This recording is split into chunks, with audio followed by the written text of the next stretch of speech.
Hello everyone. मैं सत्येंद्र सिंह आपके अपने चैनल विजय वेब क्लास में आप सभी का बहुत बहुत स्वागत करता हूं। आज हमारी इकोनॉमिक सर्वे की आखिरी क्लास है, यानी तीसरा पार्ट है आज हमारा आर्थिक सर्वेक्षण 2025-26 का। इससे पहले हम दो पार्ट कर चुके हैं, यानी दो क्लासेस में हमने समझा था कि आर्थिक सर्वेक्षण में क्या क्या दिया गया था, क्या क्या प्रावधान दिए गए थे, उसको हमने बहुत ही आसान तरीके से उसको समझा था। ओके। और आज हम उसके आगे चलेंगे और उसके आगे हम जो थोड़ा सा बचा हुआ इकोनॉमिक सर्वे उसको हम समझेंगे। उसके बाद उससे संबंधित कुछ बेसिक क्वेश्चंस होते हैं उसके बारे में, यानी जो इकोनॉमिक सर्वे उसके बारे में थोड़ी हमें सामान्य जानकारी होना चाहिए, उससे संबंधित कुछ उसमें क्वेश्चंस थे, तो उनको आज हम उसमें देखेंगे। फिर इसके अलावा जो इकोनॉमिक सर्वे का पूरा पूरा जो निचोड़ है वो हम एमसीक्यूज के द्वारा समझेंगे कि जैसे हमसे क्वेश्चन एग्जाम में पूछे जाते हैं उसी तरीके से हम यहाँ पर इकोनॉमिक सर्वे से सारे एमसीक्यूज करने वाले हैं। तो आपको तनाव लेने की बिल्कुल भी आवश्यकता नहीं है, कहीं भी भटकने की भी आवश्यकता नहीं है कि मुझे इस चैनल से पढ़ना है उस चैनल से पढ़ना है। आपको कहीं भी नहीं भटकना है, सारी की सारी चीज़ें आपको यहीं पर उपलब्ध हो जाएंगी। ओके। और रही समझने की बात, तो अगर आपको कोई भी चीज़ समझ में नहीं आती है तो आप कृपया मुझे बताइए, मैं आपको बहुत ही धीरे धीरे से आसान तरीके से जीरो लेवल से समझाने का प्रयास करूँगा। ओके। तो जैसा कि मैंने आप सभी को बताया था, यहाँ पर जो हम आर्थिक सर्वेक्षण पढ़ रहे हैं वो हमारा रहेगा जितने भी कॉम्पिटिटिव एग्ज़ाम्स होते हैं जिनमें हमारा करंट अफेयर और इकोनॉमिक्स हमारा सिलेबस में रहता है, उन सारे कॉम्पिटिटिव एग्ज़ाम यानी प्रतियोगी एग्ज़ाम के लिए हम इसको पढ़ सकते हैं। और ये जो हमारा है वो हिंदी माध्यम के लिए है, क्योंकि जो हमारा चैनल है वो सिर्फ और सिर्फ हिंदी माध्यम के स्टूडेंट्स के लिए है। ठीक। तो पिछले वीडियो में हमने ये सब सारी चीज़ें क्लियर करी थी, ये क्या होता है और इकोनॉमिक सर्वे में क्या क्या प्रावधान दिए गए थे, सारी चीज़ें आज हम उसके आगे पढ़ेंगे। और इकोनॉमिक सर्वे में एक दो चीज़ बची हुई है उसको देखेंगे। उसके बाद हम इससे संबंधित जो भी बेसिक क्वेश्चन है उनको करने वाले हैं।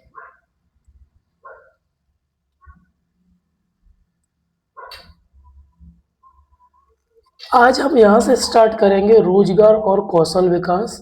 तो रोजगार में क्या क्या हुआ पिछले कुछ वर्षों में, यानी पिछले एक वर्ष में क्या हुआ, उससे पिछले क्या स्थिति रही है रोजगार में और कौशल विकास में, उसको यहाँ पर हम समझेंगे।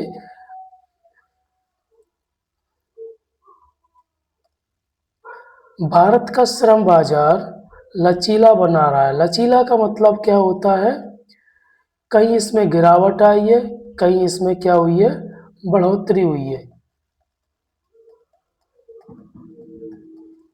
ठीक।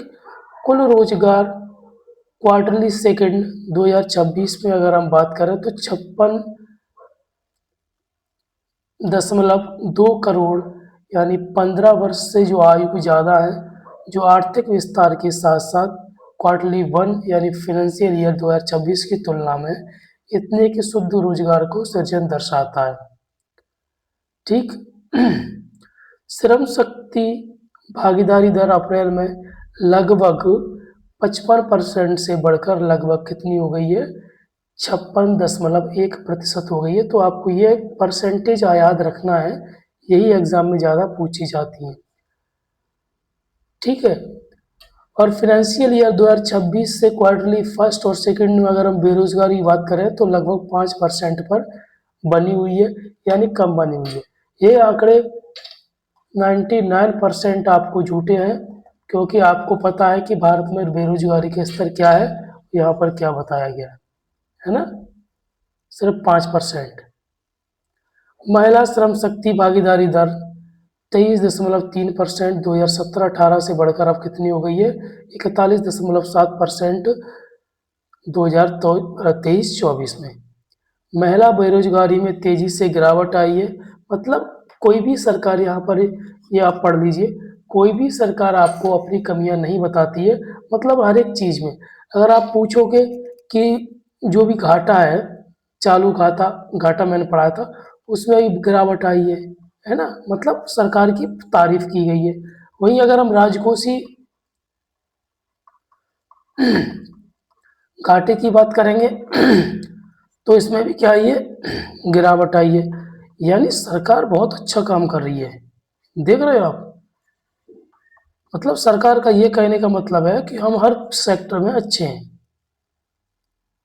इनसे अच्छे तो अगर आप बात करोगे ना तो सोशल मीडिया पर यूट्यूबर्स आपको सारी अच्छी बिल्कुल गहराई से चीज़ें बताते हैं कि भारत में कितनी बेरोजगारी है, कितना क्या है, कितना क्या नहीं है, सारी चीज़ें। ये जो आंकड़े आप यहाँ पर देख रहे हैं ना, ये झूठे हैं सारे आंकड़े, है ना?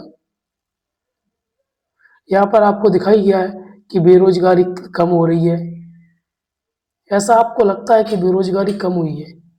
सिर्फ यहाँ पर आर्थिक सर्वेक्षण आप पढ़ रहे हैं, वो एग्जाम के लिए पढ़ रहे हैं। रियल लाइफ में इसको सच मान के मत चलिए कि अगर आप बोले, आप इकोनॉमिक सर्वे आपने पढ़ लिया, फिर आप किसी डिबेट में बैठ जाए, बोले कि सरकार बहुत अच्छा कर रही है, बेरोजगारी कम हो रही है, राजकोषीय घाटा कम हो रहा है, ठीक है ना?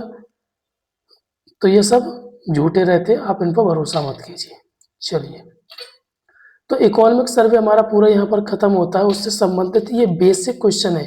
ये भी क्वेश्चन आपसे एग्जाम में पूछे जा सकते हैं, लेकिन ये करंट अफेयर के बेस पे क्वेश्चन नहीं पूछे जाएंगे।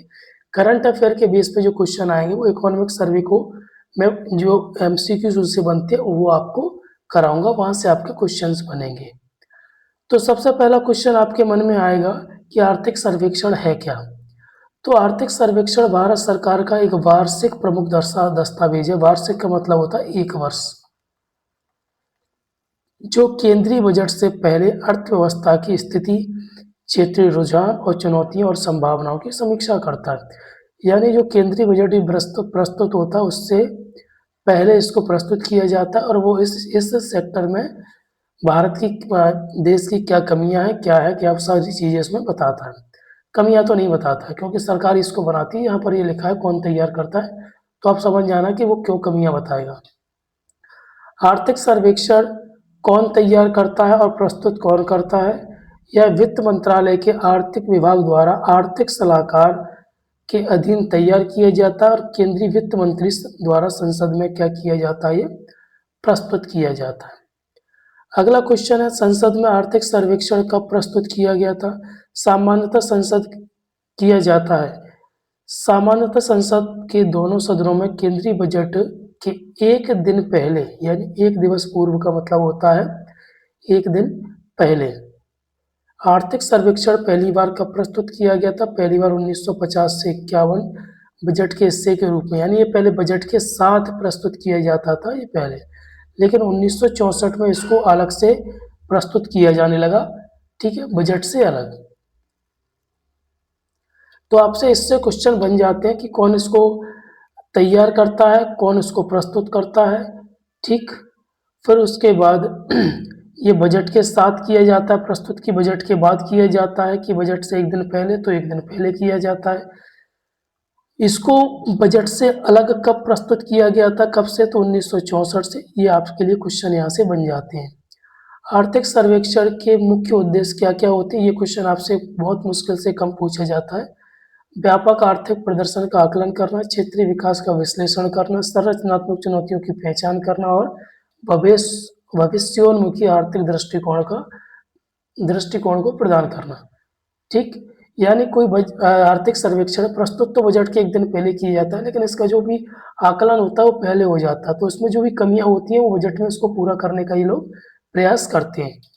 ओके, तो ये सारी चीज़ें इसमें दी गई हैं। तो हमारा बजट यहाँ पर हमारा इकोनॉमिक सर्वे पूरा खत्म होता है। अब इससे संबंधित मैं आपको एमसीक्यू कराऊंगा, फिर मैं आपको बजट कराऊंगा। मैं बजट की क्लास मेरी लेट आती है, यानी इकोनॉमिक सर्वे की भी लेट आई है, लेकिन आपको पढ़ना है बहुत ही आसान तरीके से, बिल्कुल जीरो लेवल से आपको समझते हुए चलेंगे। ओके, तो आप इसको जितना भी मैंने पढ़ाया है तो आप उसको पढ़ लीजिए, और फिर उसके बाद आप बढ़िया 2-3 बार इसका रिवीजन कर दिए, मस्त आपका हो जाएगा, और कहीं भी तनाव लेने की आपको आवश्यकता नहीं पड़ेगी। ठीक है, थैंक यू।